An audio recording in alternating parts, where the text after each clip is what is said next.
क्या artificial intelligence ने दुनिया का सबसे बड़ा स्टॉक मार्केट बबल जो है वो क्रिएट कर दिया है और क्या अब वो बबल फूट चुका है? अगर एशिया की टेक्नोलॉजी सुपर पावर का स्टॉक मार्केट सिर्फ कुछ हफ्तों में लाखों इन्वेस्टर्स की जिंदगी बदल दे तो क्या दुनिया एक नए फाइनेंशियल शॉक के सामने आकर खड़ी है? नमस्कार दोस्तों, जय हिंद। मैं हूं अंबर जैदी और आज हम बात करेंगे साउथ कोरिया की, एक ऐसा देश जिसे सेमीकंडक्टर्स, एआई टेक्नोलॉजी की जो ग्लोबल पावर हाउस है वो माना जाता है। लेकिन आज वही जो साउथ कोरिया है, एक ऐसे स्टॉक मार्केट क्राइसिस का सामना कर रहा है जहां इन्वेस्टर्स ये कह रहे हैं कि मेरा अपार्टमेंट फंड जो पूरा खत्म है, फंड है वो खत्म हो गया है, मेरी लाइफ बर्बाद हो गई है। और कुछ लोग जो हैं उन्होंने अपनी इमोशनल डिस्ट्रेस तक जो है वो पब्लिकली सारा कुछ शेयर कर दिया है। तो दोस्तों, रिपोर्ट्स की बात करते हैं। रिपोर्ट्स के मुताबिक साउथ कोरिया का जो बेंचमार्क के क्यूएसएफआई है इंडेक्स अपने रीसेंट पीक के लगभग 40% तक टूट चुका है और जो मार्केट है उसने 2 ट्रिलियन से ज्यादा की वैल्यू वाइप आउट पूरी तरह से हो चुकी है। पैनिक इतना बढ़ गया है कि इस सेशन में इमरजेंसी ट्रेडिंग हॉल्स तक यहाँ पर लगाने पड़े हैं। लेकिन सबसे बड़ा सवाल ये है कि आखिर हुआ क्या? क्या एआई बूम सिर्फ एक बबल था? क्या सैमसंग और एसके हाइनिक्स जैसे जो टेक्नोलॉजी जाइंट हैं उनकी वैल्यूएशन रियलिटी से बहुत आगे निकल गई थी? या फिर ये कहें कि क्या रिटेल इन्वेस्टर्स से जो हम उनसे लेवरेज और हाई रिस्क ईटीएफ से हैं उसके चक्कर में अपनी जो पूरी सेविंग्स हैं उन्होंने दांव पर लगा दी? या फिर ये कहें कि जो ग्लोबल इंस्टीट्यूशंस हैं उन्होंने प्रॉफिट बुकिंग करके छोटे इन्वेस्टर्स को सबसे बड़ा नुकसान पहुंचा दिया? तो दोस्तों, ये सिर्फ साउथ कोरिया की कहानी नहीं है। अमेरिका में भी हमने एआई स्टॉक पर पूरी तरह से जो वैल्यूएशन है उसको लेकर डिबेट चलते हुए देखी और हमने भी कई इस तरह के प्रोग्राम किए हैं। यूरोप पूरी तरह से कॉशियस है। चाइना अपनी जो सेमीकंडक्टर रेस है वो तेज कर रहा है और इसी बीच में एशिया का एक मेजर मार्केट इतनी बुरी तरह से हिल गया। तो क्या ये सिर्फ करेक्शन है या फिर ग्लोबल फाइनेंशियल सिस्टम के लिए एक वार्निंग बेल? आज हम पूरे फैक्ट के साथ इसको समझेंगे कि आखिर साउथ कोरिया की जो मार्केट है वो क्यों गिर रही है और एआई बूम का असली सच क्या है, रिटेल इन्वेस्टर्स ने क्या गलती की और सबसे जरूरी सवाल कि क्या भारत के इन्वेस्टर को भी इस क्रैश से कोई सबक लेने की आवश्यकता है? तो शुरू करते हैं इस चर्चा को और स्वागत करते हैं उमेश जी का। उमेश जी, स्वागत है आपका। जय हिंद, नमस्कार। जय सिया राम अंबर जी। जय श्री राम। उमेश जी, उमेश जी, क्या एआई जो है एआई रेवोल्यूशन ने मतलब एक स्टॉक मार्केट में इरेशनल ऑप्टिमिज्म क्रिएट कर दिया था? क्या चक्कर है जो इस तरह के हमें नजारे देखने के लिए मिल रहे हैं? देखिए, एआई के रिलेटेड पिछले कुछ दिनों से बहुत सारी न्यूज़ आ रही थी और दिसंबर 2025 से लेके जून 2026 तक साउथ कोरिया और ताइवान का जो मार्केट है वो बेस्ट परफॉर्मिंग मार्केट्स गिना गया था। उनकी जो ग्रोथ हुई थी, जो साउथ कोरिया का कॉस्पी है वो ग्रो हुआ था एट 135%।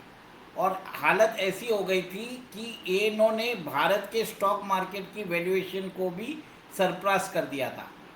इंडियन स्टॉक मार्केट्स के ऊपर कटाक्ष किए जा रहे थे और लोग बोल रहे थे कि एआई सेमीकंडक्टर बूम हो गया है। अमेरिकन स्टॉक मार्केट 70 से 75 ट्रिलियन पहुंच चुका है। साउथ कोरिया का मार्केट बढ़ रहा है, ताइवान का मार्केट बढ़ रहा है।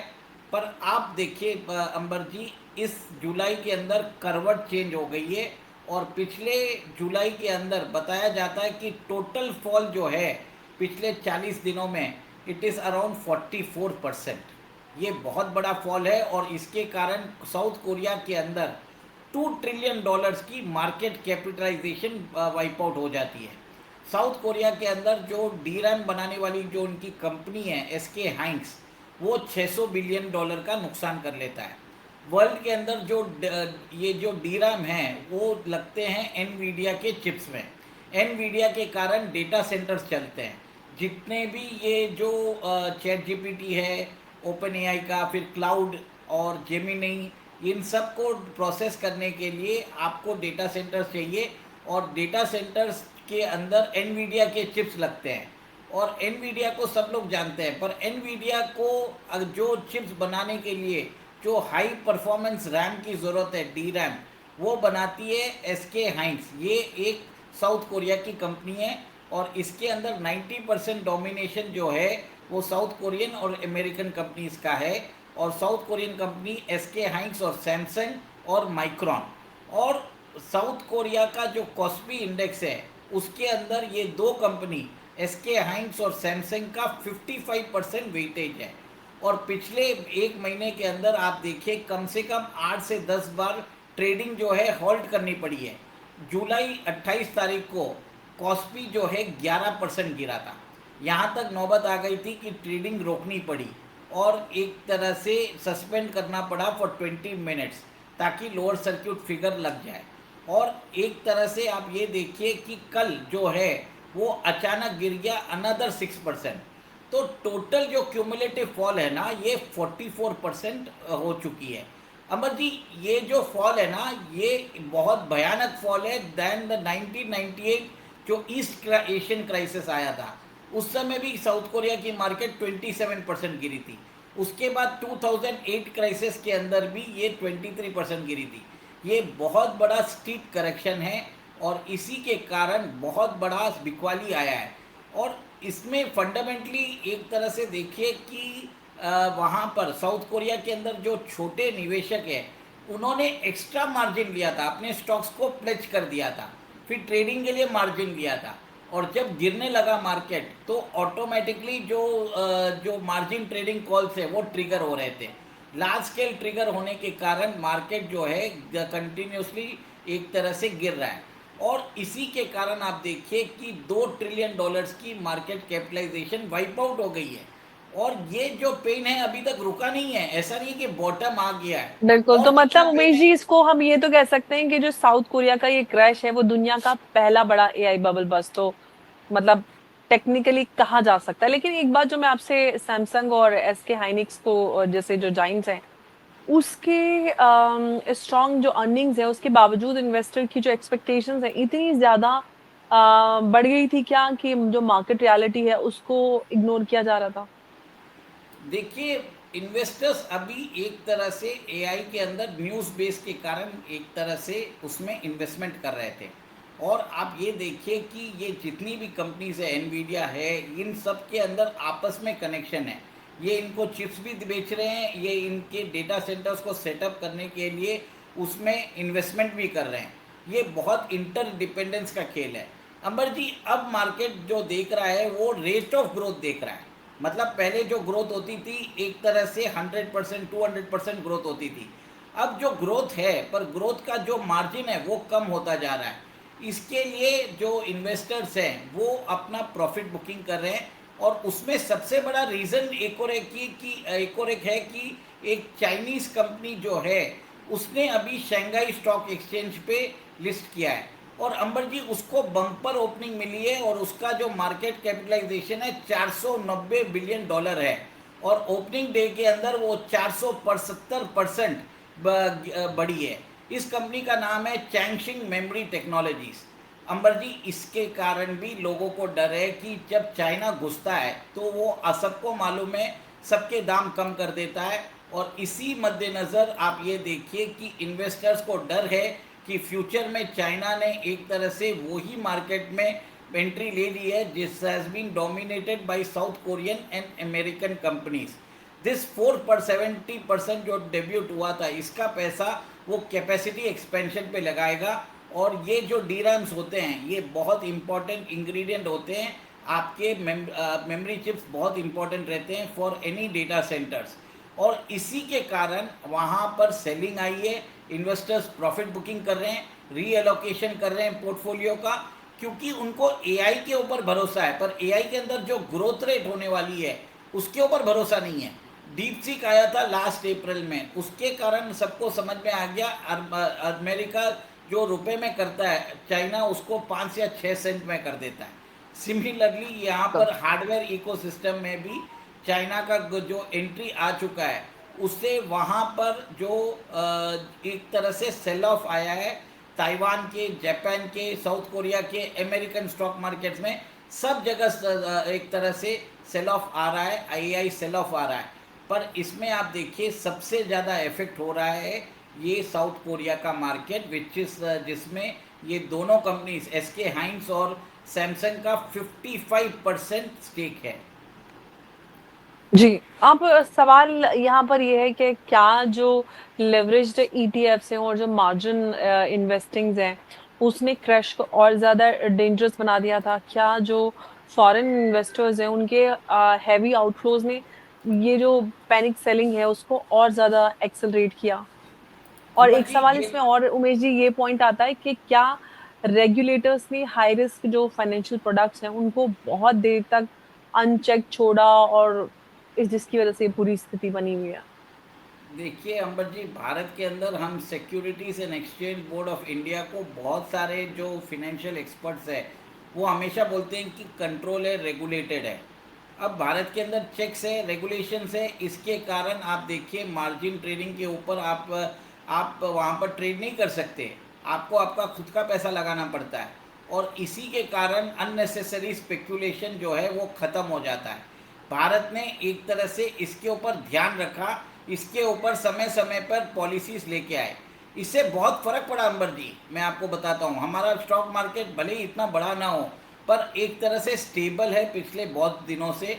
देखिए रिटर्न्स नहीं दिया है पर नुकसान भी नहीं दिया है, और यहाँ पर रियल ग्रोथ आती है। इंडियन मार्केट सडनली जो है एट्रैक्टिव होता जा रहा है, एफ वापस इन्वेस्ट कर रहे हैं, क्योंकि एआई बूम से वो निकल के अब इंडियन मार्केट में इन्वेस्ट कर रहे हैं। अंबर जी आप सोचिए कि जो एआई के अंदर जो बताया जाता है कि वो ग्रोथ रेट हो सकती है, वो होने वाली नहीं है अभी, मैं आपको बता देता हूँ। और ये जो इतने बड़े जो अमेरिका के अंदर एक बहुत बड़ा बबल चल रहा है, पर आज की डेट में भी बता देता हूँ, एआई का जो बबल है वो अभी तक बस्ट नहीं हुआ है। अभी भी डिमांड है लोगों के अंदर, अभी भी एक तरह से इस सेक्टर को प्रॉमिसिंग बोल रहे हैं। ये एक टेम्पररी कनेक्शन आया है क्योंकि चाइनीज फर्म्स जो हैं वो एंटर हो हम्म। चुकी है। कुछ दिन पहले आपको ओके। मालूम है कि क्लाउड के एंथ्रोपिक जैसे अभी चाइना ने किमी निकाला है, उन्होंने किमी जीपीटी निकाला है जिसके पास 2.8 ट्रिलियन पैरामीटर्स के की उसका जो थ्री। लार्ज लैंग्वेज मॉडल है। अब सबसे बड़ी बात है कि ये जो चीज़ है, चाइना क्या करता है, जो चीज़ अमेरिका डॉलर में बेचता है वो सेंट्स में कर देता है। इससे अमेरिकन कंपनीज को प्रॉफिटेबिलिटी जो है वो कम नज़र आती है। हाइनिक्स के रिजल्ट्स कुछ खराब नहीं आए हैं, अच्छे ही रिजल्ट्स आए हैं, पर फ्यूचर ग्रोथ जो है वो प्रॉमिसिंग नज़र नहीं आ रही है। और सबसे बड़ी बात है कि जब भी चाइना आता है, चाइना के आने से वहाँ पर आप ये देखते हैं कि बहुत बड़ा फंडामेंटल शिफ्ट होता है, जो प्रॉफिटेबिलिटी है वो होती नहीं है। इसी कारण ये जो क्रैश आया है उसके कारण हुआ है। और मार्जिन ट्रेडिंग कॉल्स जब ट्रिगर होते हैं तो वो एक चक्रव्यूह के जैसे रहते हैं, कितना नीचे हम्म। जाओगे किसी को नहीं मालूम है। और ये जो है बताया जाता है कि इन्होंने 3x द अमाउंट उन्होंने लेवरेज कर दिया है। कितने लोगों ने अपना घर जो है वो खो दिया है, ये देखिए। ये डॉक्यूमेंट्स आ रहे हैं अंबर जी, ये एक बहुत बड़ा कंसर्न का बात है कि भारत का मार्केट स्ट्रक्चरली एक तरह से सेफ है। यहाँ पर सेबी ने इन्वेस्टर प्रोटेक्शन के लिए बहुत सारे कदम उठाए, अननेसेसरी स्पेक्यूलेशन के खिलाफ वो उन्होंने जी। कॉन्स्टेंटली एक तरह से कैंपेन रन किया है। ये बहुत बड़ा उमेश काम जी, है। सेबी को लेकर मैं एक सवाल आपसे पूछ लेती हूँ कि जो आप यहाँ पे भारत की बात कर रहे हैं, तो मैं आपसे ये पूछ रही हूँ कि क्या जो इंडिया के इन्वेस्टर्स हैं, उनको मोमेंटम इन्वेस्टिंग और जो एक्सेसिव लेवरेज है, उसने बचा लिया, या उनसे, सॉरी, उससे बचना चाहिए, मैं ये पूछना चाह रही हूँ। देखिए ऑलरेडी यहाँ पर ऑलरेडी लोगों के अंदर वो समझ है, क्योंकि सेबी ने बार बार एडवाइजरी भेजा भी है कि एफएनओ में 90% जो लोग हैं वो नुकसान करते हैं। और ये हम्म। एक तरह से इन्वेस्टर एजुकेशन कैंपेन भी लगा के रखा है, बहुत सारे एक तरह से प्रोडक्ट्स जो हैं उसको डिसकंटिन्यू भी किया है, और एक एक्सचेंजेस को भी रेगुलेट करने की कोशिश कर रहे हैं। यहाँ पर अननेसेसरी स्पेक्यूलेटिव बाइंग को डिस्करेज किया जा रहा है। इसके लिए देखिए क्रिप्टो के ऊपर भी अलाउ नहीं किया है।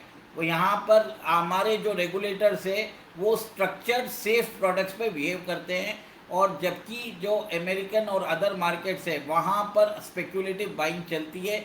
और जब ग्रोथ अच्छा होता है तो वो तो ठीक है, पर जब क्रैश आता है ये ऐसा क्रैश है जो ज़िंदगी भर के जो सेविंग्स है वो वाइप आउट कर देता है। बिल्कुल। अच्छा उमेश जी, एक और सबसे बड़ा सवाल इसके पूरे अंत में ये निकल कर आता है कि क्या ये जो क्रैश है हमें इस बात की याद दिलाता है कि जो मार्केट है, उसमें ग्रीड और फियर का जो साइकिल है वो कभी भी खत्म नहीं होता? डेफिनेटली अभी ख़त्म नहीं हो रहा है। अभी तो ये फियर का करके एक आप, मैं ये भी बोल देता हूँ, ये ऑर्केस्ट्रेटेड मार्केट क्रैश भी हो सकता है। सबको मालूम है कि छोटे इन्वेस्टर्स जो हैं वो लेवरेज लेके बैठे हैं, तो कुछ एक हम्म, अल्गोरिथम वैसा भी काम कर सकता है जो सेलिंग को ट्रिगर करता है। सेलिंग को ट्रिगर करने के बाद सारे मार्जिन कॉल्स को ट्रिगर करे। ये पूरा HFT, high frequency trading algorithm trading, सबके साथ चलता है। और यहाँ पर सॉफ्टवेयर्स की कमी नहीं है जो दिखा सकते हैं कि अगर मार्केट में एक्सेसिव लेवरेज पोजीशन होती है, थोड़ा सा भी करेक्शन होता है, तो उसके अंदर मार्जिन कॉल ट्रिगर होते हैं। मार्जिन कॉल ट्रिगर होने के बाद कंटिन्यूसली मार्केट गिरता रहता है। एक हालत ऐसी होती है कि कुछ समझ में नहीं आता है लोगों को, इन्वेस्टर्स के पेशेंस जो है वो भी ख़त्म हो जाता है। It is very difficult to figure out कि फॉलिंग नाइफ कहाँ जाके रुकेगी।